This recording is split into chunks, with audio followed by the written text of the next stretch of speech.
Namaskar. Welcome to Camp Shiksha. This particular question is from the section called मूल concept. या तो इसे मूल कॉन्सेप्ट का क्वेश्चन कह लो या फिर इसे 12th क्लास के लिक्विड सॉल्यूशन चैप्टर का भी क्वेश्चन कहा जा सकता है, क्योंकि लिक्विड सॉल्यूशन चैप्टर के अंदर भी ये सारा कंटेंट हम पढ़ते हैं। अच्छा देखिएगा, तो स्टेप बाय स्टेप देखते चलें तो हमें बातें पकड़ में आती रहेंगी। जैसे कि यहाँ पे क्या कह रखा है, कह रखा है कि जो सॉल्यूट का मोल फ्रैक्शन है 0.1 है। तो जरा लिखते चलते हैं गिवन डाटा में क्या क्या गिवन है हमें। तो सॉल्यूट का मोल फ्रैक्शन आपको 0.1 गिवन है। इट मीन्स कि एक्स बी आपको कितना दे रखा है, 0.1 दे रखा है। तो ऑटोमेटिकली एक्स ए कितना हो गया, एक्स ए आपका 0.9 हो गया, सिंस यू नो कि X A plus X P is always equals to 1। ठीक है। अच्छा, जो भी काम चल रहा है वो 278 केल्विन पे चल रहा है। आगे क्या कह रखा है, molarity of the solution is same that of the molality. अच्छा, एक बहुत बड़ा हिंट क्वेश्चन के अंदर गिवन है कि इस सॉल्यूशन की जो मोलैरिटी है और इस सॉल्यूशन की जो मोलैलिटी है, ये दोनों आपस में इक्वल है। ये भी क्वेश्चन में गिवन है। आगे चलते हैं। अगली चीज क्वेश्चन में क्या कह रहा है, density of the solution is given. Density of solution भी आपको क्वेश्चन में गिवन है। तो सॉल्यूशन की डेंसिटी आपको कितनी गिवन है, 2 ग्राम पर ml, और यू कैन से 2 ग्राम पर सेंटीमीटर क्यूब। तो centimetre cube is nothing but ml। तो कह रहे हैं the ratio of the molecular masses of the solute bye solvent. कह रहा है कि molecular mass of the solute bye solvent, इसका रेशियो आपको निकालना है। तो इस क्वेश्चन को सॉल्व करने के बहुत डिफरेंट तरीके हो सकते हैं। हो सकता है कि आप और कहीं से भी अगर इसका सोल्यूशन देखो किसी और सोर्स से, तो हो सकता है हर जगह पे आपको अलग अलग फॉर्मुलेज यूज करके अलग अलग तरीकों से आंसर दिखा रखा हो, बट फाइनल आंसर सबका सेम ही आएगा। तो सबके अपने अपने तरीके हैं। कुछ लोग डायरेक्टली फॉर्मुलाज लगा देते हैं, कुछ लोग सीधा मोलैरिटी और मोलैरिटी का फॉर्मूला लगा के एक दूसरे के इक्वल कर देंगे। फिलहाल मैं जो करने की कोशिश कर रहा हूँ, मैं अपना तरीका दिखाता हूँ। बहुत सारे तरीके हैं वैसे इसको करने के। फिलहाल मैं जो कर रहा हूँ देखिएगा, मैंने क्या किया, मैंने किया कि मोल fraction of the solute by mole fraction of the solvent. अगर मैं ऐसा कर दूं तो ये कितने के इक्वल होगा, ये आपको, जैसा कि मैंने अभी भी बोला कि सॉल्यूट का मोल फ्रैक्शन कितना है 0.1, सॉल्वेंट का है 0.9, तो ये हो गया सीधा सीधा आपका 0.1 by 0.9, that is nothing but, you can say it is nothing but 1 by 9 only. Okay, so mole fraction of the solute by mole fraction of the solvent, ये आ गया 1 बाय 9। आगे देखते हैं, इसी को मैं थोड़ा एक्सपैंड करके क्या लिख सकता हूँ, इसी को मैं एक्सपैंड करके लिख सकता हूँ, सिंस यू नो कि मोल फ्रैक्शन का अगर मैं रेशियो निकाल रहा हूँ तो ये मोल फ्रैक्शन का रेशियो किसके इक्वल हो जाएगा, ये number of moles of the solute bye number of moles of the solvent के इक्वल हो जाएगा। होगा कि नहीं। अच्छा, इसी को अगर मैं थोड़ा सा और एक्सपैंड करके लिखूं तो इसको मैं क्या लिख सकता हूँ, इसको मैं लिख सकता हूँ given mass of the solute bye molecular mass of the solute into, यहां क्या रख दूं, number of moles of solvent. Number of moles of solvent क्या होगा, that is given mass of solvent bye molecular mass of solvent. ठीक है जी, आगे ध्यान से सुने। एक तो हमने ये इक्वेशन बना लिया कि ये क्या है, ये एक दूसरे के इक्वल है। तो यहां से एक इक्वेशन आ गया जो कि मेरे को यहां दिख रहा है, कहता है कि wait of solute by weight of solvent into, क्या था यहाँ, molecular mass of solvent bye molecular mass of solute. और ये किसके इक्वल है, ये 1 बाय 9 के इक्वल है। तो ये तो है हमारी, लेट्स से इक्वेशन नंबर 1। तो ये मेरी पहली इक्वेशन बन के आती है। दूसरा अगर मैं देखूं तो मेरे को पता चलता है कि density of the solution as a hint यहाँ पे दे रखा है, तो ऑब्वियसली इसका भी कुछ ना कुछ काम होगा। इसको भी पकड़ लेते हैं जरा, क्या कह रहा है। तो since you know density is equals to mass over volume, so you can say कि mass is equals to density into volume. इसका मतलब है कि अगर मेरे को total weight of the solution निकालना हो तो वो क्या होगा, वो आपका density of the solution into volume of the solution के मल्टीप्लिकेशन के इक्वल होगा। होगा जी। और ये जो वेट ऑफ सॉल्यूशन मैंने यहाँ पे लिखा है, ये क्या होगा, ये एक्चुअली में summation of weight of solute plus weight of solvent के इक्वल होगा। तो weight of solute plus weight of solvent, ये किसके इक्वल है, ये है डेंसिटी ऑफ द सॉल्यूशन जो कि 2 दे रखा है, into volume of the solution. तो this equation will hold if the volume of the solution is in ml। अगर ये ml में है तो ये इक्वेशन होल्ड करेगा ऑब्वियसली। ठीक है जी। अच्छा, अगला क्या, अगला जो ये हिंट दे रखा था इसको पकड़ लेते हैं जरा। इस हिंट का क्या काम है, इसको भी पकड़ते हैं। तो कह रहा है मोलैरिटी और मोलैरिटी आपस में इक्वल है। तो सिंस यू कैन से कि molarity is equals to molality, so आप कह सकते हो कि इसका फॉर्मूला क्या होता है, number of moles of solute upon volume of solution. तो you can say number of moles of solute upon volume of solution is equals to number of moles of solute upon weight of solvent. यहां से अगर मैं देखूं तो मैं ऐसा कह सकता हूं कि number of moles of solute दोनों तरफ कट गए और सीधा सीधा वेट ऑफ सॉल्वेंट और वॉल्यूम ऑफ सॉल्यूशन आपस में इक्वल आ गए। तो यहां से मेरी दूसरी इक्वेशन जो बन के आ रही है वो फिलहाल क्या आ रही है, वो आ रही है कि जो वेट ऑफ सॉल्वेंट है वो एक्चुअली में क्या है, वॉल्यूम ऑफ सॉल्यूशन के ही इक्वल है।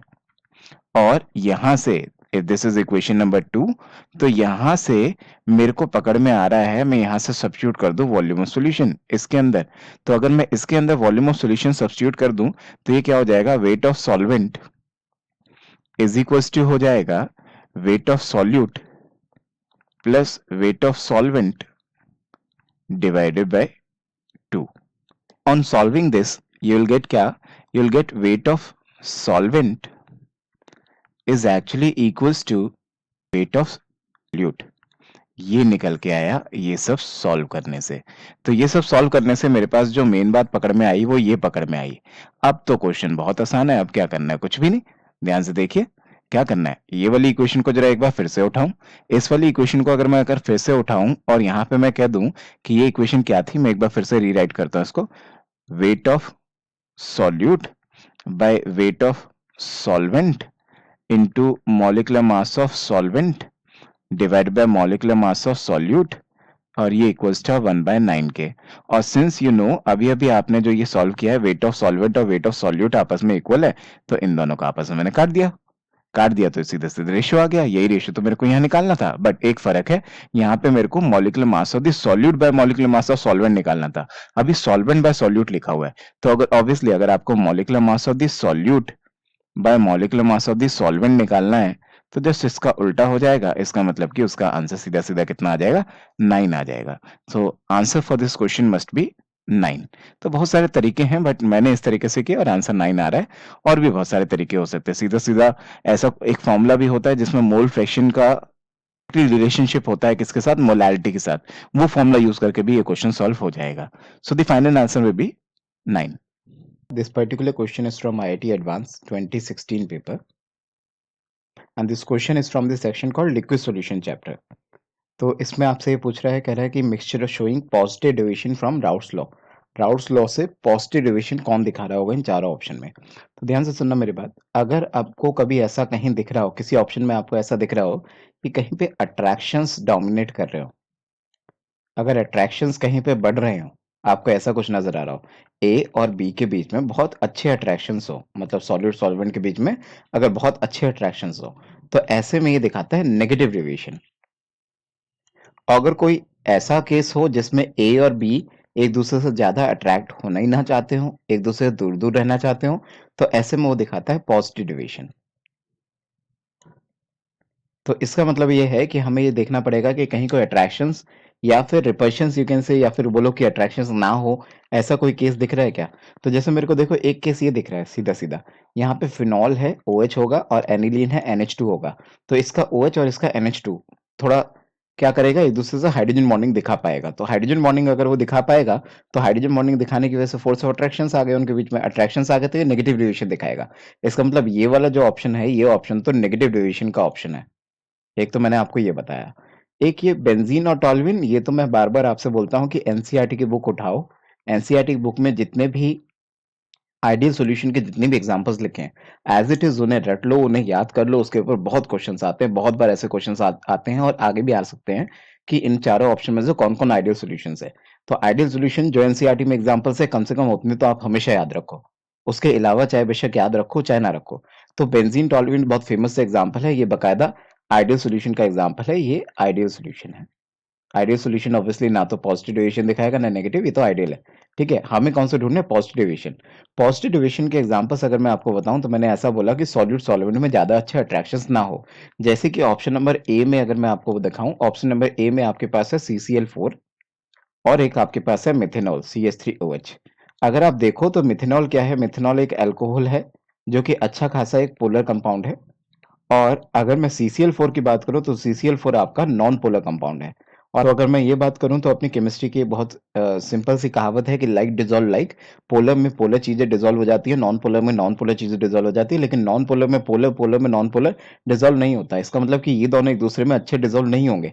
अच्छे डिजोल्व नहीं होंगे तो वो ये वाला केस हो गया, मतलब इनमें आपस में अट्रैक्शन अच्छे नहीं है सॉलिड सॉल्वेंट में। अगर अट्रैक्शन अच्छे नहीं है तो ऑब्वियस सी बात है कि ये कैसा दिखाएगा, ये दिखाएगा पॉजिटिव डेविएशन। सिमिलरली अगर मैं ऑप्शन नंबर किसकी ऑप्शन नंबर बी की बात करूं, ऑप्शन नंबर बी के अंदर भी सेम कहानी रिपीट हो रही है। देखो आपके पास है CS2 मॉलिक्यूल। CS2 मॉलिक्यूल कैसा दिखता है, ऐसा दिखता है। इसका नेट डायपोलोमेंट कैंसिल आउट हो जाएगा, जिसकी वजह से कैसा है, ये है नॉन पोलर मॉलिक्यूल।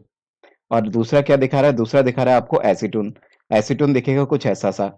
इसके अंदर कुछ ना कुछ पोलैरिटी आएगी, चाहे बेशक कम हो, लेकिन पोलैरिटी आएगी। तो ये है पोलर, ये है नॉन पोलर। पोलर में नॉन पोलर को अगर डिसॉल्व करोगे तो ऑब्वियसली ये दोनों डिसॉल्व नहीं होंगे, नहीं डिसॉल्व होंगे तो ये वाली कैटेगरी, ये वाली कैटेगरी, तो ये भी पॉजिटिव डेविएशन। इसका मतलब है कि ऑप्शन नंबर बी और ऑप्शन नंबर ए ये दोनों है positive deviation. Option number C है आपका आइडियल सॉल्यूशन, और इसमें हाइड्रोजन बॉन्डिंग हो जाएगी, इसमें अट्रैक्शन आ जाएंगे, इस कारणवश ये है आपका नेगेटिव डेविएशन। तो आंसर फॉर दिस क्वेश्चन, क्योंकि ये पॉजिटिव में से पूछ रहा है, that's why answer for this question must be option number A and option number B only. This question is from IIT Advanced 2017 paper. This question is from the section called Liquid Solution. 12th class का chapter है called as Liquid Solution chapter. Depression and freezing point का question दिख रहा है मेरे को, देखना जरा क्या क्या इन्फॉर्मेशन दिया गया है। आपको प्योर पानी दिया गया है, प्योर वाटर है, जो कि उसके बारे में बताया गया है कि it will freeze at 293 kelvin and 181 bar. तो आपको दे रखा है कि प्योर पानी जो है वो 273 केल्विन पे फ्रीज होता है। ठीक है जी। अभी इसने कुछ नॉन वोलेटाइल सॉल्यूट डाला होगा जिसकी वजह से डिप्रेशन एंड फ्रीजिंग पॉइंट आएगा, उसको फाइंड आउट करवाने की बात कर रहा होगा ये। तो देखते हैं जरा। सबसे पहली बात तो ये कहना चाह रहा है कि आपने कितना इथेनॉल डाला, 34.5 ग्राम इथेनॉल डाला। किसके अंदर, 500 ग्राम ऑफ वाटर के अंदर। तो अगर मैं आपसे देखूं तो वेट ऑफ सॉल्यूट मेरे पास है, वेट ऑफ सॉल्यूट को मैं WB से रिप्रेजेंट कर रहा हूँ। वेट ऑफ सॉल्वेंट भी मेरे पास है, उसको मतलब WA से रिप्रेजेंट कर रहा हूँ। ये है 34.5 ग्राम्स। और वेट ऑफ सॉल्वेंट मेरे पास कितना है, वेट ऑफ सॉल्वेंट है मेरे पास 500 ग्राम्स। ठीक है जी। आगे क्या कहता है, इतना इतना आपने डाला, आपके पास और क्या है, फ्रीजिंग डिप्रेशन कांस्टेंट। अच्छा, उसने आपको KF भी दे दिया। KF कितना दे दिया, 2 केल्विन kg पर मोल।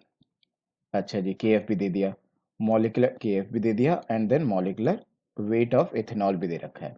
मॉलिक्यूलर वेट ऑफ इथेनॉल भी दे रखा है, मतलब कि आपको मॉलिक्यूलर वेट ऑफ सॉल्यूट भी दे रखा है, वो दैट इज 46 ग्राम पर मोल। अच्छा जी। उसके बाद कह रहा है कि among the following options represent the change in the freezing point. Freezing point में चेंज क्या है। अच्छा देखो जरा, एक बात और पकड़ में आ रही है मेरे को यहाँ, कि देखते के साथ ही आप दो ऑप्शंस को तो सीधा सीधा काट सकते हो। कैसे काट सकते हैं भाई, दो ऑप्शन को तो सीधे सीधे काट सकते हो, क्योंकि ये तो कुछ चमत्कारिक बात हो रही है। ऐसा तो कभी हो ही नहीं सकता कि टेम्परेचर बढ़ाने से वेपर प्रेशर कम हो। ऐसा कैसे हो सकता है, टेम्परेचर बढ़ाने से तो वेपर प्रेशर बढ़ता ही है। तो ये ऑप्शन, ये और ये ऑप्शन तो मैं देखते ही काट दूं, ये तो गड़बड़ है। ऐसा तो कभी होता ही नहीं है। टेम्परेचर बढ़ाने पे वेपर प्रेशर तो बढ़ना चाहिए। तो इसका मतलब अब हमारे पास 50-50 रह गया। इट मीन्स कि बी या फिर सी में से कुछ आंसर है। ठीक है जी। अब इन दोनों में से कौन आंसर है ये पकड़ते हैं इन कैलकुलेशन से। इस कैलकुलेशन से आपको ये भी पकड़ में आ जाएगा। ये कैसे करें, जैसे मान लो आपको delta TF is equal to क्या पता है, delta TF is equal to KF into molality. ठीक है जी। जिसके हिसाब से अगर मैं देखूं तो डेल्टा TF यहाँ से कितना आ जाएगा, delta TF is equal to KF। KF कितना दे रखा है, KF आपको 2 दे रखा है। मोलैलिटी क्या होगा, मोलैलिटी होगा given mass of solute upon molecular mass of solute into wait of solvent in KG. अभी लेकिन ये 500 ग्राम दे रखा है, इसको केजी में कन्वर्ट करेंगे तो यहाँ पे इनटू 1000 भी करना पड़ेगा। अच्छा जी, इतना काम कर दिया। अच्छा, आई फैक्टर की यहाँ पे जरूरत नहीं है, इथेनॉल है, इथेनॉल किसी भी तरह से एसोसिएट या डिसोसिएट नहीं होता है, तो इसलिए मेरे को यहाँ पे आई फैक्टर लगाने की जरूरत नहीं है। ठीक है जी, आई ऑलरेडी मैं बाय डिफॉल्ट 1 मान के चल रहा हूँ। ठीक है।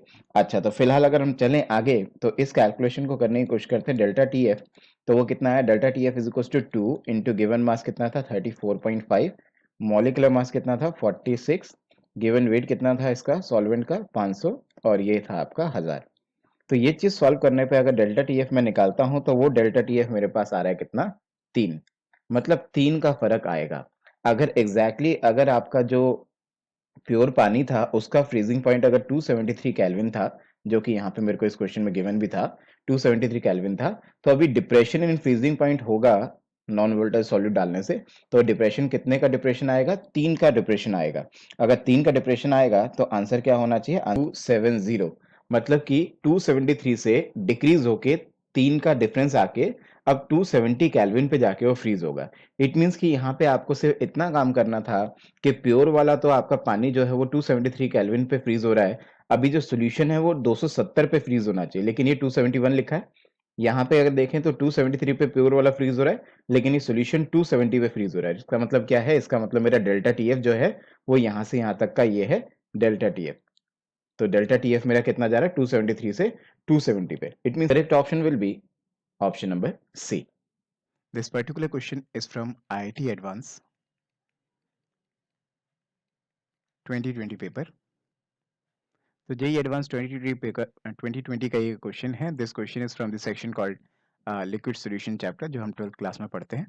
और इससे आसान सवाल वो पूछ नहीं सकता था। कितना आसान सवाल है, देखो जरा। इससे आसान क्या पूछेगा? सिंपल सा क्वेश्चन उसने पूछा। कहता है कि अगर आपका पी टोटल 0.3 है तो उस वक्त मोल फ्रैक्शन ऑफ ए 0.25 है। तो अगर आप राउट्स लॉ लगा लो, जो कि आपको पता ही है कि P total is equal to क्या होता था, वो होता था P not A X A plus P not B X P.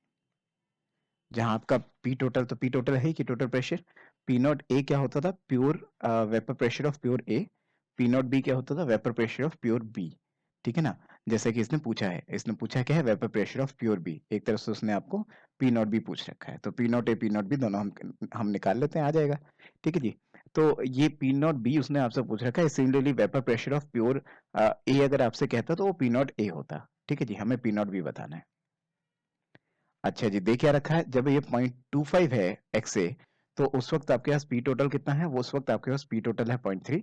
और जब आपका एक्स से कितना है? 0.5 है, तो उस वक्त पी टोटल आपका कितना है? उस वक्त आपका पी टोटल आपका कितना है? 0.4 है। तो दो इक्वेशन बना दो, बड़े प्यार से आ जाएगा। क्योंकि एक और बात आप जानते हो कि मोल फ्रैक्शन के बारे में इतना तो आपको पता ही है कि X A plus X B always equals to कितना होता है? X A X B will always equals to 1। तो mole fraction of A mole fraction of B को अगर सम अप किया जाए तो टोटल आपका 1 बनता है। जिस कारण की वजह से अगर मैं पहली इक्वेशन को लिखने की कोशिश करूं तो पी टोटल जिस वक्त आपके पास 0.3 है, उस वक्त पी नॉट ए तो हमें पता नहीं है, लेकिन एक्स से पता है कितना है? 0.25 है। प्लस पी नॉट भी नहीं पता है हमें, बट मेरे को एक्स भी पता है, क्योंकि मेरे को पता है X A plus X B equal to 1 है। तो अगर एक्स ए इक्वल टू 0.25 है तो एक्स बी कितना होगा आपका? 0.75। This will B equation number 1। Similarly the equation number 2, अगर ये 0.4 है, अगर ये 0.4 है तो उस वक्त आपका पी नॉट ए इंटू 0.5 है, क्योंकि उसने बोला मोल फ्रैक्शन कितना है? 0.5। और ऑब्वियस सी बात है, अगर ये 0.5 है तो ये भी 0.5 होगा, बिकॉज दोनों का सम मस्ट बी इक्वल टू 1 होना चाहिए। तो पी नॉट बी इंटू 0.5। ये इक्वेशन नंबर 2 हो गई। दो इक्वेशन, दो वेरिएबल सॉल्व कर लो। सॉल्व करके P not A P not भी आ जाएगा। अगर आप देखो तो सेकंड इक्वेशन को और भी थोड़ा सा सिंप्लीफाइड कर सकते हो। 0.5 दोनों जगह नजर आ रहा है। इसको आप ऐसा करके ऐसा भी लिख सकते हो। आई कैन से कि 0.8 equals to P not A plus P not B, ऐसा भी लिख सकते हो। Let's say this is equation number 3। तो इक्वेशन नंबर 1 और इक्वेशन नंबर 3 को जरा कंपेयर कर लो, वहां से P not A P not be निकाल लो। तो on solving equation number 1 and 3, दोनों को सॉल्व करके पी नॉट ए आपका आ जाएगा 0.6 बार, जबकि पी नॉट बी आ जाएगा आपका क्या? 0.2 बार। आपसे पूछा क्या था? सिर्फ पी नॉट बी ही पूछा हुआ है, तो इसलिए योर आंसर शुड बी 0.2 बार। तो answer should be 0.2 bar. This particular question is from IIT Advanced 2021 paper, and this question is from the section called liquid solution chapter. तो liquid solution chapter 12th class का chapter, उससे question design करा गया है। Question के दो part हैं, दो में से मेरे को ये लगता है कि एटलीस्ट एक पार्ट तो हर बच्चे का होना चाहिए, कि बिल्कुल सीबीएसई लेवल पे पहला क्वेश्चन तो पूछ रखा है, पहला क्वेश्चन तो हर बच्चे से सॉल्व होना चाहिए। सेकंड में मे भी शायद थोड़ा बहुत कोई मिस्टेक कर दे तो हो सकता है, अदरवाइज सेकंड भी वैसे थोड़ा सा सोच के करोगे तो सेकंड पार्ट भी हो जाएगा, बड़े प्यार से हो जाएगा। तो देखना जरा, पहले पहला पार्ट देखते हैं। फर्स्ट पार्ट अगर देखूं तो फर्स्ट पार्ट तो कह रहा है क्या? कह रहा है boiling point of the water in a 0.1 molar silver nitrate solution is x degree Celsius, है ना? अच्छा, और आपको बॉइलिंग पॉइंट की बात कर रहा है तो केबी दे रखा होगा, केबी भी आपको दे रखा है 0.5। अच्छा, और बात किसकी चल रही है? बात चल रही है AgNO3 की। अगर AgNO3 की बात चल रही है तो इसका आई कितना होगा? इसका आई होगा 2, ठीक है, और क्या पता है आपको, और मैंने बोला के बी आपको दे रखा है, के बी कितना दे रखा है 0.5 दे रखा है, और क्या पता है आपको, इसकी मोलैलिटी 0.1 दे रखी है। तो बस पहली लाइन पढ़ो और पहला पार्ट सॉल्व कर दो, बाकी सब तो अभी पढ़ना ही नहीं है। फर्स्ट पार्ट के लिए आपको बाकी के क्वेश्चन पढ़ने की जरूरत ही नहीं है, बाकी के क्वेश्चन तो सेकंड पार्ट के लिए पढ़ना पड़ेगा। तो फिलहाल अगर देखें तो फिलहाल क्या कह सकते हो, फिलहाल आप यहाँ से कैलकुलेट कर सकते हो delta T B is equal to you can say I into K B into molality. ठीक है, आई कितना, आई 2, के बी कितना 0.5, मोलैलिटी विल बी कितना 0.1। तो डेल्टा टी बी आपका कितना आ जाता है, this delta T B will come out to be कितना 0.1। इसका मतलब ये है कि अगर डेल्टा टी बी 0.1 है तो बॉइलिंग पॉइंट कितना होगा, अगर प्योर पानी आपका बॉईल करता होगा 100 डिग्री सेल्सियस पे, जैसे कि इसने तो कह रखा है प्योर पानी अगर 100 डिग्री सेल्सियस बॉईल करता होगा, तो फिलहाल ये किस पे बॉईल करेगा, 100.1 डिग्री सेल्सियस पे बॉईल करेगा।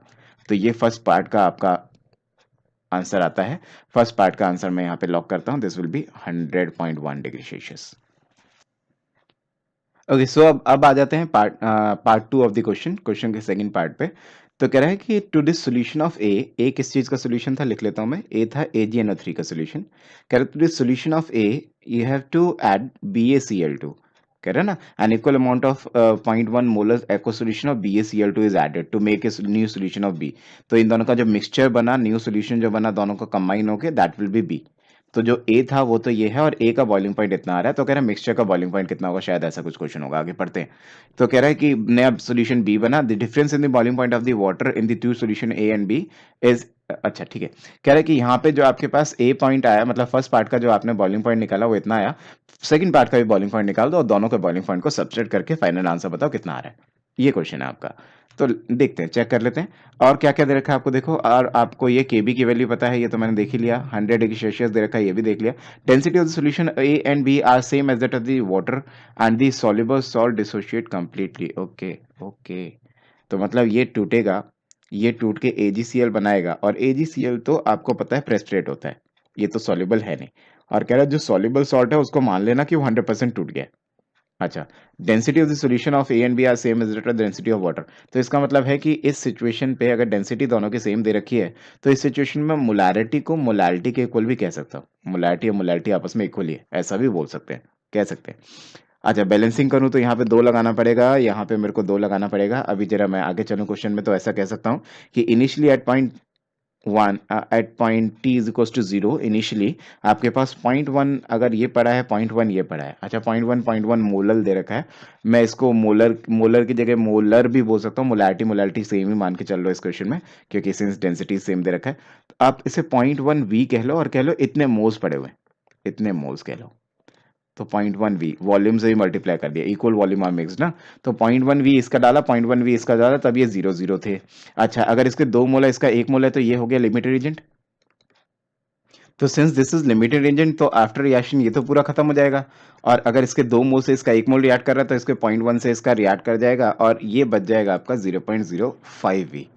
ठीक है, ये तो सॉलिड चीज है, इससे तो मेरे को मतलब है नहीं, ये तो प्रेसिपिटेट आउट हो गया। मेन चीज ये कितना बचा, 0.05 ये बचा, तो मतलब ये बचा आपके पास सॉल्यूशन में, ये बचा, ये 2 चीजें बची, और ये दोनों की दोनों चीजें आपकी डिसॉल्व होती है, ये प्रेसिपिटेट नहीं बनाती है। अच्छा ठीक है, तो ये आपका डिसॉल्व होगा, डिसॉल्व होके टूटेगा भी, आपको पता है यहाँ से क्या है, एक तो बेरियम 2+ आयन बन जाएगा, 2 Cl- आयन बन जाएंगे, यहाँ से सिमिलरली एक बेरियम 2+ आयन बन जाएगा, और 2 नाइट्रेट आयन बन जाएंगे। ठीक है, थोड़ा सा कॉम्प्लेक्सिटी बस क्वेश्चन में यहीं पे आती है। अब रिजल्टेंट जो मोलैरिटी होगी या फिर मोलैलिटी होगी, मोलैलिटी कह लो या फिर मोलैरिटी कह लो, रिजल्टेंट मोलैरिटी या मोलैलिटी होगी, वो आप कैसे निकालोगे, आप निकालोगे M1v1 plus M2v2 divide by V1 plus V2, ऐसा कर सकते हो। बट यहाँ नंबर ऑफ पार्टिकल्स भी इसमें मल्टीप्लाई कर देना, क्योंकि हम हर पार्टिकल्स को इंक्लूड करते हुए टोटल मोलैरिटी या मोलैलिटी निकालेंगे। ठीक है, तो आप ऐसा कह सकते हो, इसको क्या करना है, इसको आई फैक्टर यहीं पे मल्टीप्लाई कर देना। ठीक है, आपको बाद में करने की जरूरत नहीं पड़ेगी। तो आप बोल दो 3 into you can say 0.05 v plus इसके लिए लिखो 3 into 0.05 v बाय 2v। ऐसा करके आपके पास रिजल्टेंट मोलैरिटी आ जाएगी, v से v कट जाएगा, और ये आपके पास कितना आ जाएगा 0.15।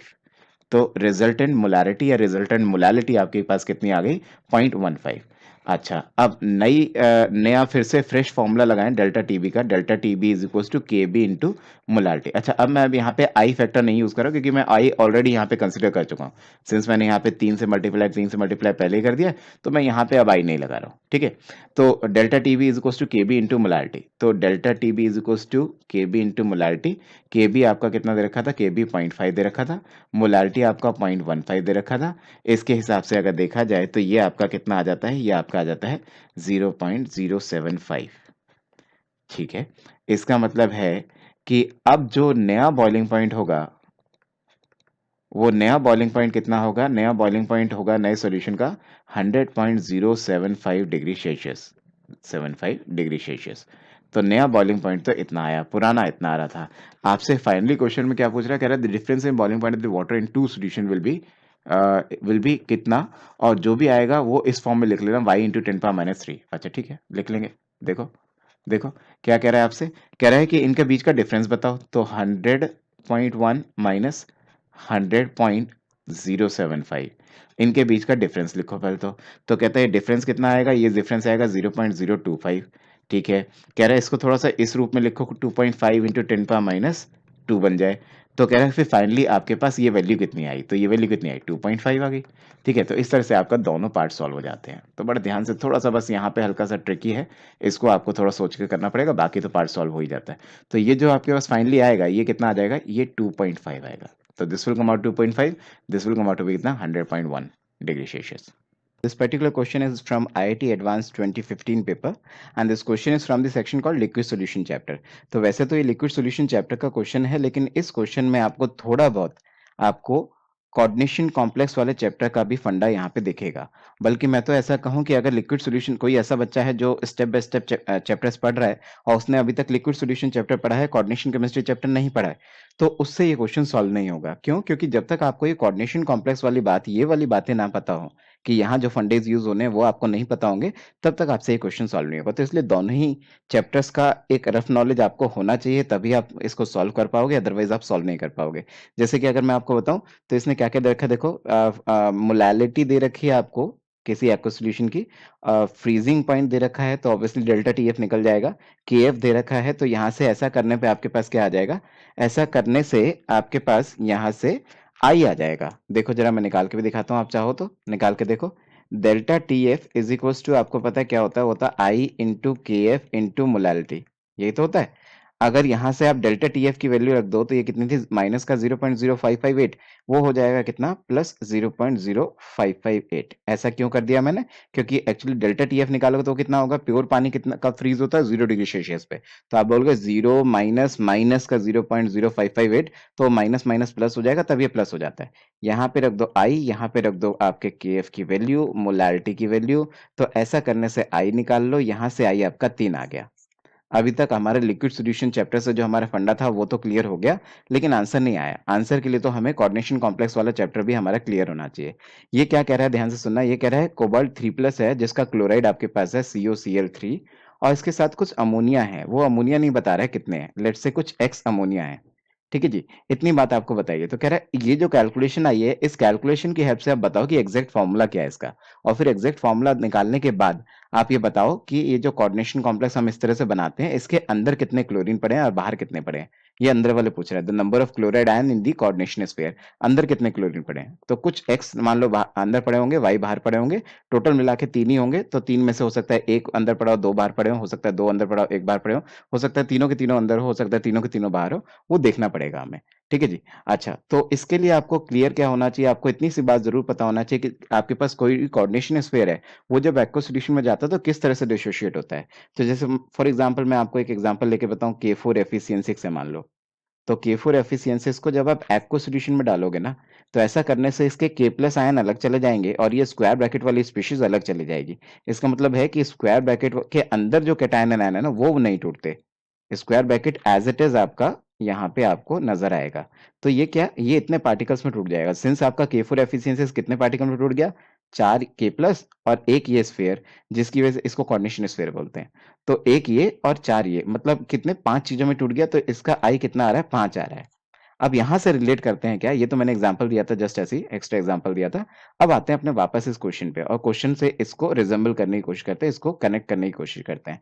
तो बात इतनी सी है कि आपके पास क्या है, आई अगर 3 आ रहा है तो इसका मतलब है कि आपके पास ये जो भी मॉलिक्यूलर फॉर्मूला होगा इसको जब आप तोड़ोगे तो तोड़ने के बाद समथिंग कुछ कॉम्प्लेक्स बनना चाहिए और 2 Cl आपके क्या है इधर आ जाना चाहिए, Cl-n। मैंने आपको बताया ना कि कुछ Cl-n हो सकता है बाहर पड़े होंगे, कुछ हो सकता है अंदर पड़े होंगे।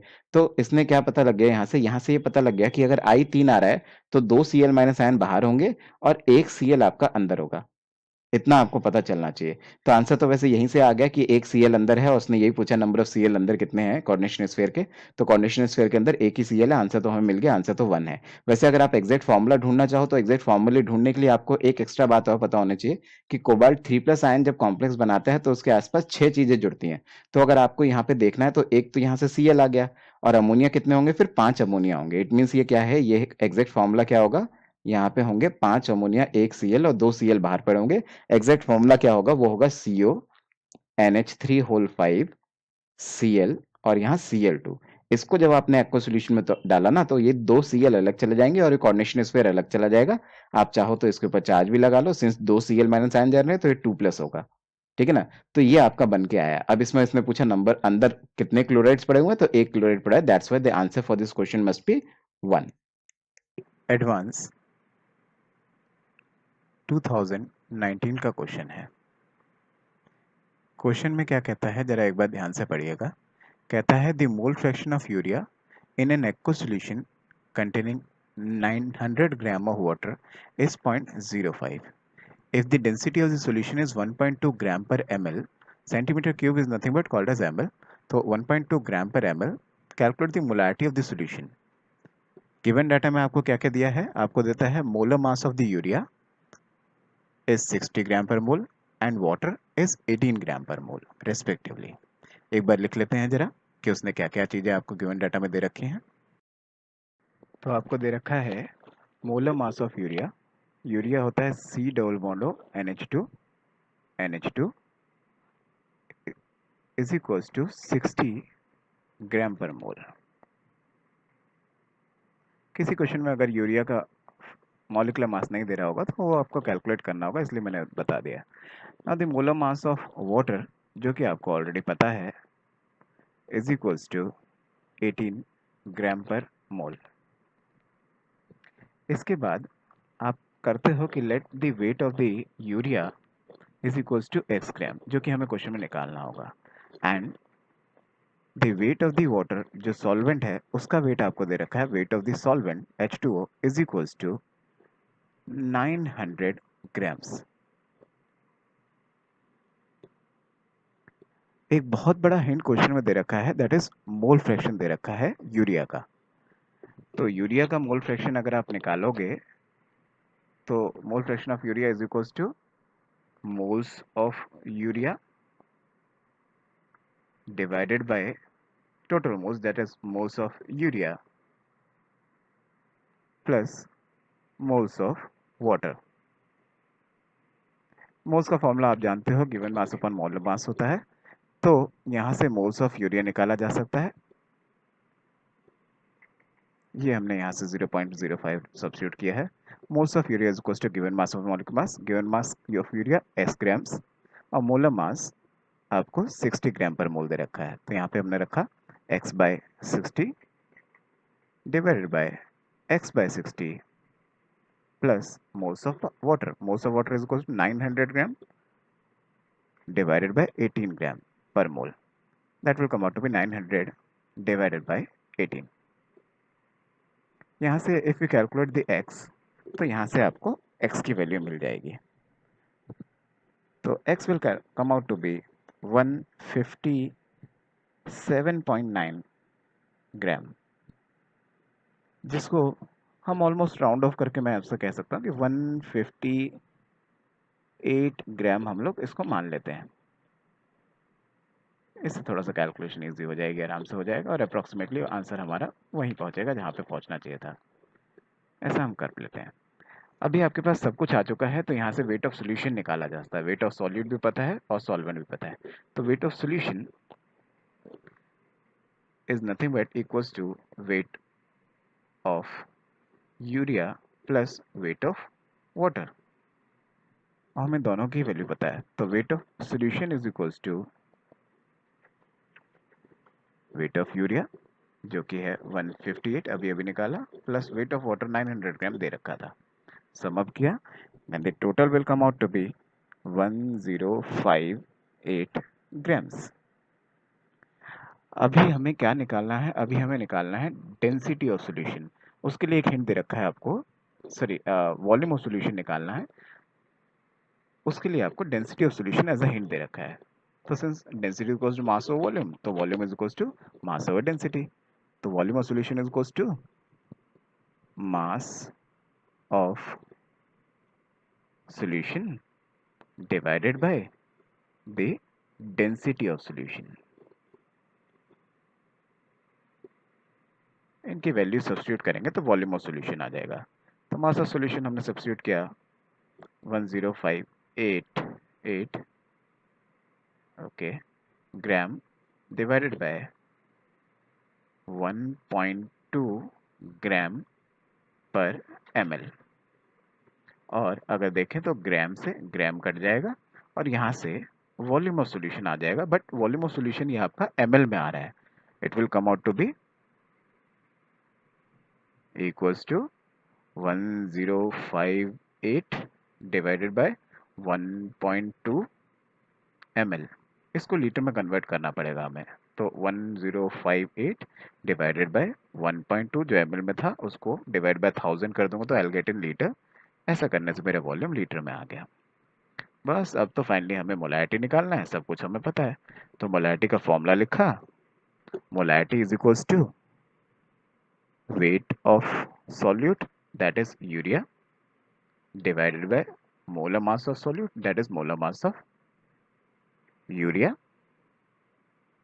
Into volume of solution in litre. ये सारा वैल्यूज हम इसमें सब्स्टिट्यूट करेंगे। देखो तो आपको ऑलरेडी सब कुछ पता है इसमें, देखो जरा।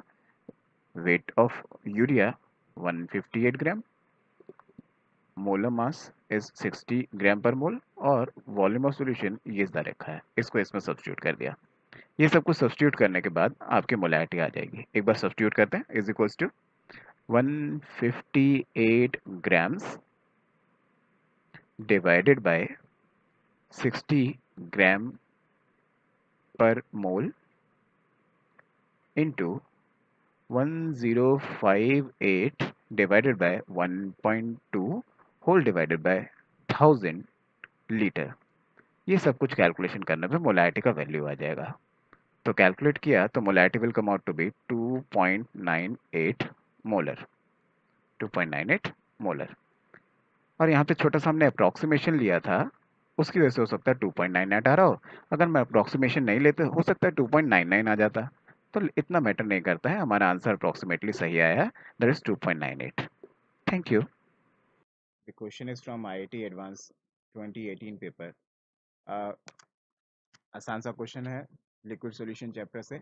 अगर आप देखेंगे तो कुछ कुछ डाटा दे रखा है जिसकी हेल्प से पहले कोई इक्वेशन बनवाएगा, पहली इक्वेशन वहाँ से कुछ हिंट निकलवाएगा, मतलब वहाँ से कुछ चीज़ कैलकुलेट कराएगा, फिर वो जो चीज़ वहाँ से निकल के आएगी उसे दूसरे में सब्स्टिट्यूट करेंगे, दूसरी इक्वेशन बनवा रहा है और वहाँ से अननोन चीज़ निकालनी है। मतलब दो इक्वेशन है, पहली इक्वेशन में से कुछ निकल के आएगा, उसे दूसरे में सब्स्टिट्यूट करेंगे, आंसर आ जाएगा बड़े प्यार से। तो देखिएगा ये क्या कहता है, कहते हैं liquid A and B form an ideal solution. ये कहने का इसका मतलब है कि ये 100% राउस लॉ फॉलो करेगा। अच्छा जी, कह रहा है at the temperature equimolar solution of A and B has vapour pressure of 45 torr. अच्छा जी, इक्यू मोलर का मतलब है कि भाई दोनों के मोल्स बराबर हैं। अगर दोनों के मोल्स बराबर हैं तो एक्स ए और एक्स बी कितना हो गया, mole fraction of X A X B कितना हो गया, that will be 0.5 divide by, और ये 0.5 मतलब आधे मोल्स आपके पास पड़े हुए हैं ए के, आधे मोल्स पड़े हुए हैं बी के, मोल फ्रैक्शन सॉरी। तो मोल फ्रैक्शन में कह सकता हूँ कि मोल फ्रैक्शन में से आपका हाफ मोल फ्रैक्शन है आपका ए, हाफ मोल फ्रैक्शन है आपका बी। अच्छा जी, यहाँ तक पता लग गया। और क्या पता है, इस इक्वेशन से पी टोटल भी दिख रहा है। पी टोटल कितना है आपका 45। फिर तो आसानी है।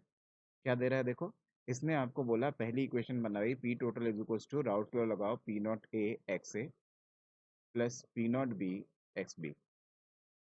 जिसमें आपने क्या लिखा, जिसमें आपने लिखा 45 इज इक्वल्स टू 20। अच्छा 20 यहाँ पे गिवन था, मैं आपको बताना भूल गई। ये आपको दे रखा है P not A, P not A दे रखा है 20 टॉर, ठीक है जी। पी नॉट बी नहीं पता, वो शायद ये इस इक्वेशन से पी नॉट बी नहीं निकलवाना चाह रहा है आपसे। तो यहाँ से आपको 0.5 पता है, ये पी नॉट बी नहीं पता है, और ये 0.5 पता है। तो बस जी यहाँ से आपका पी नॉट बी निकलवाना चाहता है। तो पी नॉट बी ये 45 है, इसको देख लेना ढंग से, ये 45 है, ये 4 है, ये 5 है, ठीक है। तो ये थोड़ा सा मैं इसे साफ करके दोबारा लिख देता हूँ थोड़ा सा। इट इज 45, ठीक है। अच्छा तो मैंने क्या बोला कि यहाँ से पी नॉट बी निकाल लो, पी नॉट बी आप निकालोगे that will come out to be 70 torr. अच्छा बस जी, पहली इक्वेशन का इतना ही काम था। अब नई इक्वेशन बनवाएगा, उसमें पी नॉट ए पता है, पी नॉट बी ये आ गया है, आराम से क्वेश्चन सॉल्व हो जाएगा। देखिए जरा नई इक्वेशन क्या बनवा रहा है। नई इक्वेशन में कह रहा है कि एक कोई नया इक्वेशन बन रहा है जिसमें आपका फिर से आपने at the same temperature new solution is form, जिसका मोल फ्रैक्शन एक्स से एक्स बी है, जिसके मोल फ्रैक्शन आपके एक्स से एक्स बी है, ठीक है। और कह रहा है कि इस वक्त आपके पास पी टोटल कितना है 22.5, ठीक है। एक्स से अपॉन एक्स बी का रेशियो कितना होगा, बहुत आसान है, सिंपली आ जाएगा। देखें जरा, तो अब पी नॉट ए पता है, पी नॉट बी पता है, फिर से इक्वेशन लगाते हैं। P total is equals to P not A X A plus P not B X B. तो मैं क्या कह दूं, पी टोटल इस वक्त कितना है, अब की बार है 22.5, तो ये है आपका 22.5 टॉर। और ये आपको पता है कितना है, ये है जी आपका 20 x A plus P not be अभी अभी हमने निकाला था 70 एक्स बी। और आपको पता है कि एक्स से एक्स बी अगर आपको चाहो तो यहीं से रेशियो निकाल दो, चाहो तो ऐसा कर लो, पहले एक्स से कैलकुलेट कर लो फिर एक्स बी कैलकुलेट कर लो। और वो कैसे कर सकते हैं, क्योंकि आपको पता है X A plus X B equals to 1 होता है, तो यहाँ पे 1 minus X B X A डाल दो एक्स बी की जगह, और यहाँ से एक्स ए कैलकुलेट कर लूँ। तो ये जो एक्स ए मैंने कैलकुलेट किया ये मेरा आ रहा था 0.95, तो मोल फ्रैक्शन ऑफ ए आ गया आपके पास 0.95। सिमिलरली 1 में से माइनस कर दूंगा तो I get mole fraction of B, जो कि आ रहे हैं कितने, 0.05। उसने क्वेश्चन में आपसे क्या पूछा है कि मेरे को X A by X B का रेशियो बता दो। तो X A by X B का रेशियो आपको अगर निकालना है that will be equals to 0.95 divide by 0.05, that will come out to be 19, जिसकी वजह से आंसर आना चाहिए आपका कितना, 19। तो काफी आसान सवाल था, सिंपल सा। तो आंसर विल बी 19। आईआईटी 2018 का आया हुआ क्वेश्चन है। अगर आप देखेंगे ध्यान से तो क्वेश्चन देखने में शायद एक नज़र में ऐसा लगता है बहुत भयानक सा कुछ क्वेश्चन दे दिया आईआईटी ने, लेकिन अगर आप ध्यान से देखें बहुत प्यार से बहुत आराम से सॉल्व हो जाता है क्वेश्चन। एक एक करके पढ़ते चलते हैं, क्या क्या दे रहा है देखते हैं। The plot given below is PT curve, जैसा कि आपको देख रहा है प्रेशर वर्सेस टेम्परेचर कर्व है। अच्छा कह रहा है for the solvent X and Y, जिसमें से आपको कह रहा है कि सॉल्वेंट एक्स क्या है, जो ये एक नंबर है, और ये जो 3 नंबर है ये सॉल्वेंट वाई है। तो अगर आप देखो तो मैं ऐसा कह सकता हूँ ये प्योर सॉल्वेंट एक्स का ग्राफ है और ये प्योर सॉल्वेंट वाई का ग्राफ है। उसके बाद जब एक्स के अंदर आपने NaCl डाल दिया तो एलिवेशन इन बॉइलिंग पॉइंट इतना हो गया, मतलब कितने का एलिवेशन हो गया, 2 केल्विन का एलिवेशन हो गया। तो अगर आपने क्या कर दिया, अगर आपने NaCl डाल दिया एक्स के अंदर तो 2 केल्विन का एलिवेशन आ गया बॉइलिंग पॉइंट में। अच्छा मैं आपको एक बेसिक सी डेफिनेशन बता दूं। जनरली ऐसा बोला जाता है कि बॉइलिंग पॉइंट की डेफिनेशन क्या है, बॉइलिंग पॉइंट की वो डेफिनेशन है कि जब आपका जो भी सॉल्यूशन या सॉल्वेंट है उसका वेपर प्रेशर एटमॉस्फेयर प्रेशर के इक्वल हो जाए। 760 mm of Hg is atmosphere pressure. तो मैं ऐसा कह सकता हूँ जब भी एटमॉस्फेयर प्रेशर के इक्वल हो जाएगा तब आपकी चीज बॉईल कर जाएगी। तो मतलब ये जो लाइन है इस लाइन पे जब भी आपका वेपर प्रेशर कोइंसाइड मतलब आई कैन से कि जब इसको काटेगा तो जहां पे भी ये काटेगा उस जगह पे ये चीज बॉईल होगी। तो जैसे एक्स की बात करें, एक्स यहाँ पे बॉईल होगा, एक्स का NaCl का सोल्यूशन यहाँ पे बॉईल होगा। आप इसकी थर्ड वाले की मतलब कि वाई सॉल्वेंट की बात करो वो यहाँ बॉईल होगा। जब आप वाई के अंदर NaCl भी डाल दोगे वो यहाँ बॉईल होगा। तो इससे हमें दिख रहा है कि किसमें कितना कितना डेल्टा टी भी है, मतलब कि मैं कह सकता हूँ एलिवेशन बॉइलिंग पॉइंट कितने का आ रहा है। तो एक्स के अंदर तो एलिवेशन बॉइलिंग पॉइंट आ रहा है 2 का, और वाई के अंदर एलिवेशन आ रहा है कितने का, 1 का। तो ऐसा करने से आपका जो ऊपर वाली इक्वेशन है, ऊपर जो आपको गिवन डाटा दे रखा है उसकी हेल्प से हमें कुछ मिलेगा, उसको फिर नीचे वाली इक्वेशन में सब्स्टिट्यूट करेंगे और जो भी अननोन चीज ये ढूंढना चाह रहा है उसको निकाल देंगे। अच्छा देखते हैं, एक बार पढ़ के देखते हैं क्या बोल रहा है। अच्छा इसने एक और बात बोली यहाँ पे, आइसोमोलल सॉल्यूशन है एक्स और वाई के जो आपने बनाए हैं, तो मतलब इन दोनों की मोलैलिटी आपस में बराबर है। तो अच्छा मैं वो वाली इक्वेशन लगाऊं सिंपल सी अपनी जो एलिवेशन बॉइलिंग पॉइंट की होती थी, क्या होती थी, delta T B is equals to i into K B into molality. तो ये हमारी एक इक्वेशन होती है जिसको एलिवेशन बॉइलिंग पॉइंट की इक्वेशन बोलते थे। आई इसमें वाटर फैक्टर होता था। यहाँ पे इसने लिख रखा है कि NaCl is completely dissociated in both of the solvent. अगर NaCl कंप्लीटली डिसोशिएट हो रहा है तो NaCl टूट के एक Na प्लस बनाएगा, एक Cl माइनस आयन बनाएगा, और अगर 100% टूट रहा है तो इसका मतलब दो चीजें बन रही है। दैट्स वाई मैं बोलूँ आई सीधा सीधा आप दो सब्स्टिट्यूट कर दें, जिसकी वजह से मैं बोलूँ कि हाँ, डेल्टा टीबी की अगर आप वैल्यू देखो, डेल्टा टीबी एक्स के लिए कितना होगा, 2, क्योंकि 2 का चेंज आ रहा है, ठीक है, is equals to i factor तो आपके पास 2 ही है NaCl का, के बी मेरे को नहीं पता है, लेकिन के बी ऑफ एक्स मैं यहाँ पे लिख लूँ, इनटू मोलैलिटी को एम लिख लेते हैं।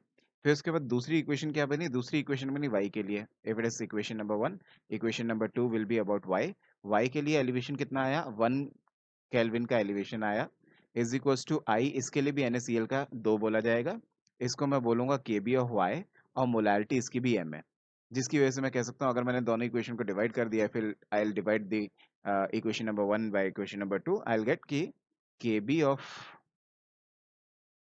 एक्स वाला डिवाइडेड बाय के बी ऑफ वाई वाला इज इक्वल्स टू आ गया कितना मेरे पास, 2। तो यहाँ से जो के बी के रेशियोज आ गए हैं एक्स और वाई के, वो शायद नीचे वाली इक्वेशन में सब्स्टिट्यूट करवाएगा, फिर जो भी अननोन चीजें उसको निकलवा देगा। अच्छा जी, तो इसको रख लेते हैं एक साइड में, इसका काम पड़ेगा थोड़ी देर में।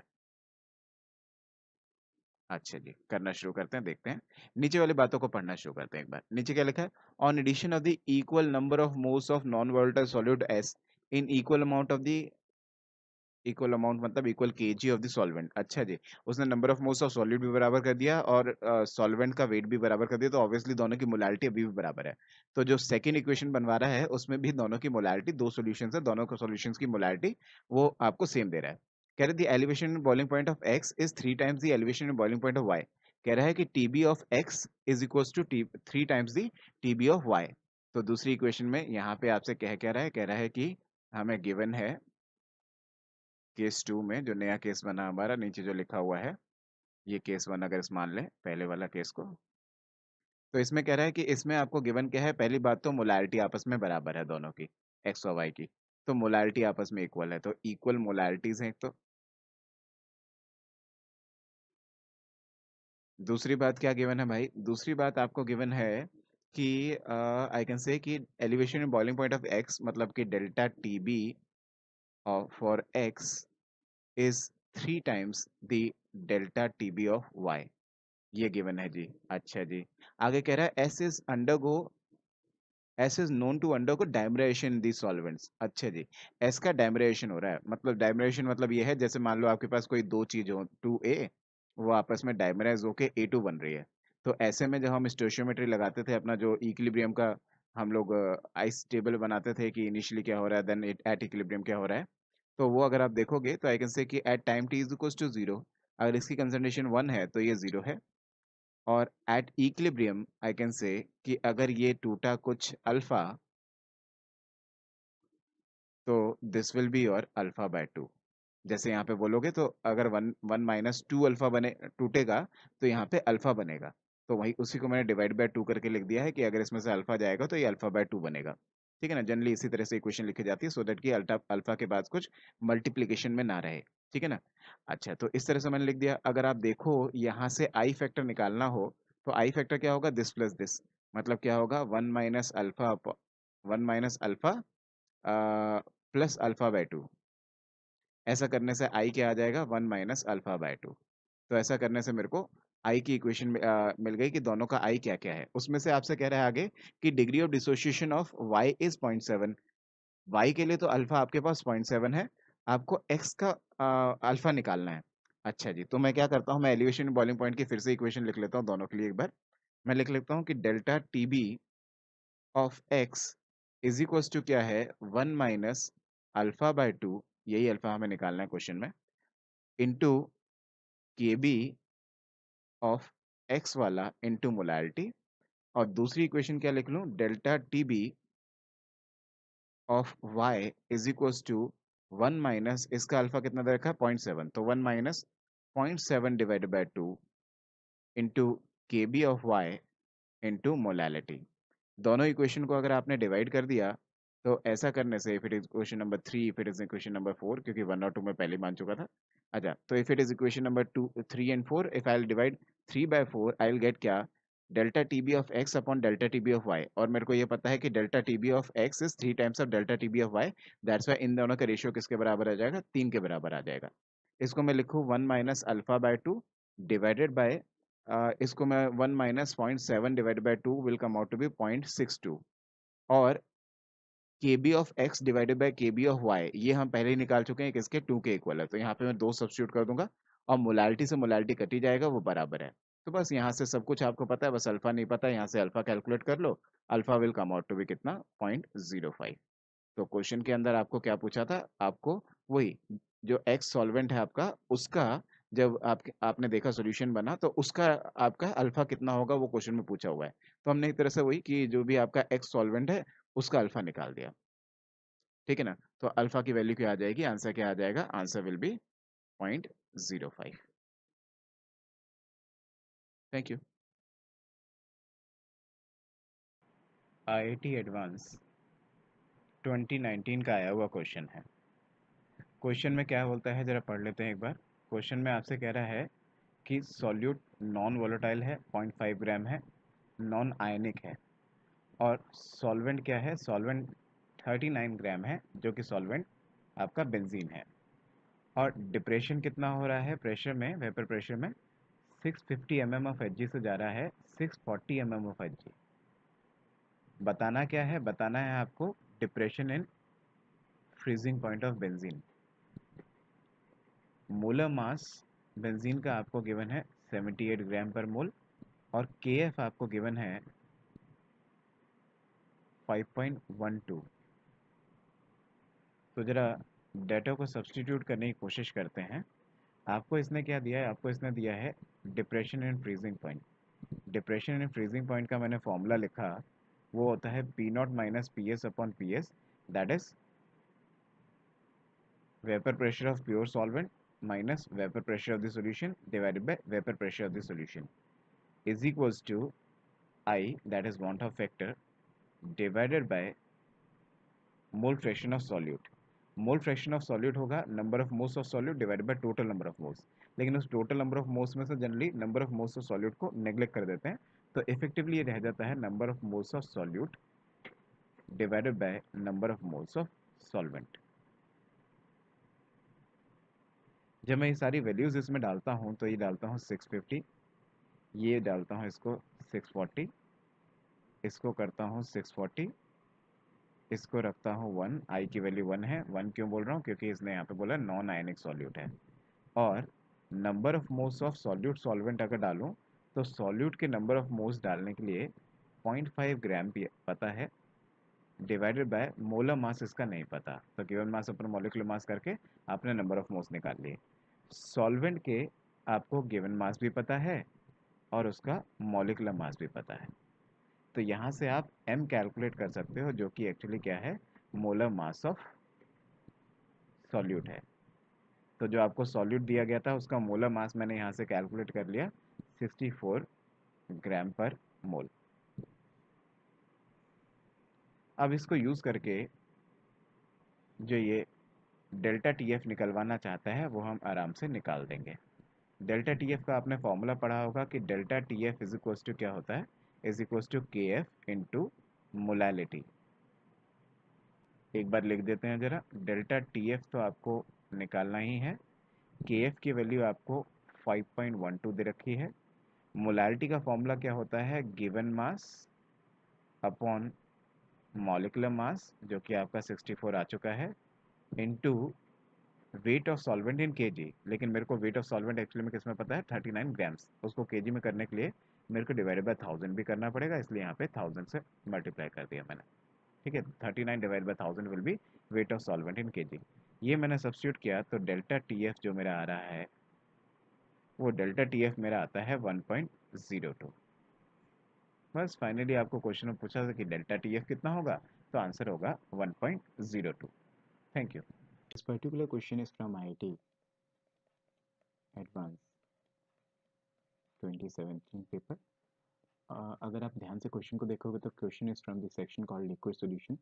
यहाँ पे आपका कोई लिक्विड एल और लिक्विड एम को मिला के आपने कुछ सोल्यूशन बनाया हुआ है, उसका एक ग्राफ राउट फ्लो वाला ग्राफ दिखा रखा है।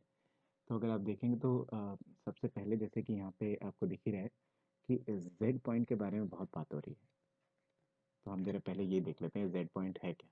देखते हैं जरा, जैसे कि आपको इस ग्राफ में दिख रहा है नीचे मोल फ्रैक्शन ऑफ एम है। तो इस पॉइंट पे क्या है, इस पॉइंट पे mole fraction of M tends to 1 है, और इस पॉइंट पे mole fraction of M tends to 0 है।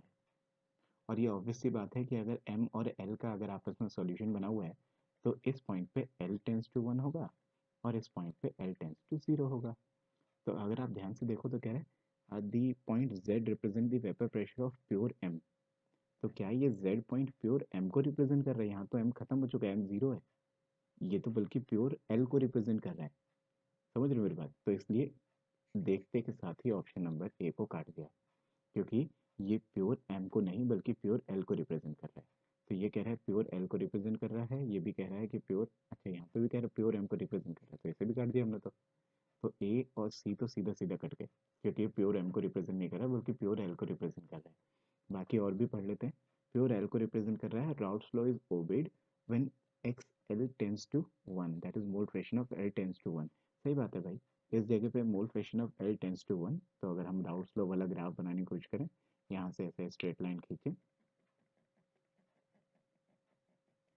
तो ऐसे में आपको नजर आएगा कि राउट्स लॉ टाइप का ग्राफ बनाया जा सकता है।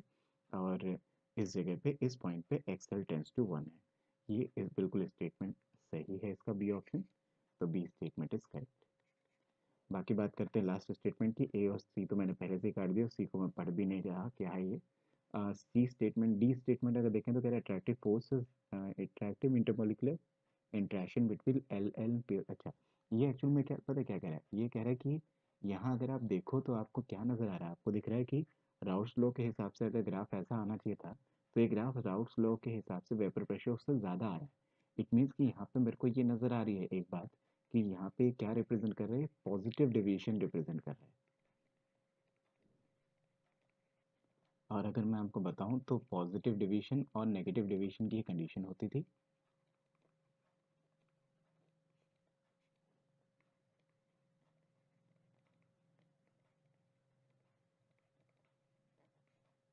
क्या कंडीशन होती थी? पॉजिटिव डिवीजन की कंडीशन ये होती थी कि जो आप अगर सॉल्यूट और सॉल्वेंट को मिलाओगे तो उनका जो अट्रैक्शन होगा वो कम रह जाएगा। इनसे ज़्यादा अट्रैक्शन तो सॉल्यूट सॉल्यूट में या फिर सॉल्वेंट सॉल्वेंट में ज़्यादा अट्रैक्शन होंगे। तो सॉल्यूट सॉल्वेंट में आपस में जब अट्रैक्शंस कम होते हैं तब वेपर प्रेशर ज़्यादा होता है, तब उनकी एस्केपिंग टेंडेंसी ज़्यादा हो जाती है, ज़्यादा उड़ता है आपका जो सोल्यूशन है, ज़्यादा एस्केपिंग टेंडेंसी होती है। ज़्यादा एस्केपिंग टेंडेंसी होगी तो पॉजिटिव डेविएशन दिखाएगा। ठीक है जी। तो जब भी कभी ये कंडीशन होगी पॉजिटिव डेविएशन दिखाएगा। जबकि नेगेटिव डेविएशन में क्या होता है कि जो आपने मिलाया है और सॉल्वेंट को, सॉल्यूट सॉल्वेंट के अट्रैक्शंस अच्छे हो जाते हैं। जैसे मान लो सॉल्यूट और सॉल्वेंट के बीच में हाइड्रोजन बॉन्डिंग हो जाए कभी, तो ऐसे केस में इन दोनों में अट्रैक्शंस अगर बहुत हाई हो जाएगा तो ऐसे केस में इनकी एस्केपिंग टेंडेंसी कम हो जाएगी और नेगेटिव डेविएशन आएगा, वेपर प्रेशर कम हो जाएगा आइडियल वाले से। ठीक है जी। तो अगर आपका वेपर प्रेशर कम नज़र आता है, नेगेटिव डेविएशन है, ऐसे केस में सॉल्यूट सॉल्वेंट का अट्रैक्शन ज़्यादा होता है as compare to solute solute या फिर सॉल्वेंट सॉल्वेंट का अट्रैक्शन। तो इसका मतलब है कि ये सिंस पॉजिटिव अट्रैक्शंस को दिखा रहा है, सॉरी पॉजिटिव डेविएशन को दिखा रहा है, तो इसका मतलब यहाँ पे सॉल्यूट सॉल्यूट का अट्रैक्शन और सॉल्वेंट सॉल्वेंट का अट्रैक्शन ज़्यादा होगा as compare to solute solvent का अट्रैक्शन। तो ऐसे ही कुछ ये यहाँ पे कह रहा है intermolecular force of attraction between L L, मतलब कि एल और एल में, एम और एम में जो इंटरमोलिकुलर फोर्स ऑफ अट्रैक्शन है वो ज़्यादा है एज कम्पेयर टू एल और एम में। तो सही तो बात है, एल और एम एक तरह से सॉल्यूट और सॉल्वेंट को तो रिप्रेजेंट कर रहे हैं। तो ये कह रहा है सॉल्यूट सॉल्वेंट में कम अट्रैक्शन हैं और सॉल्वेंट सॉल्वेंट में और सॉल्यूट सॉल्यूट में ज़्यादा अट्रैक्शन है।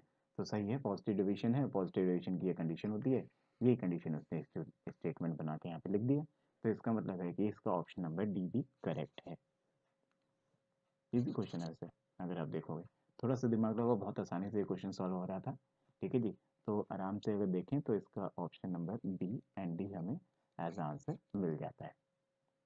ओके सो थोड़ा सा ध्यान से करेंगे तो लिक्विड सॉल्यूशन चैप्टर बहुत प्यारा चैप्टर है, बड़े प्यार से आपके मार्क्स खींच के आते हैं उसमें। ठीक है जी। तो थोड़ा सा ध्यान से उसके क्वेश्चंस को करें please. Okay, so I hope I helped you. Please subscribe Cam Shiksha. Thank you.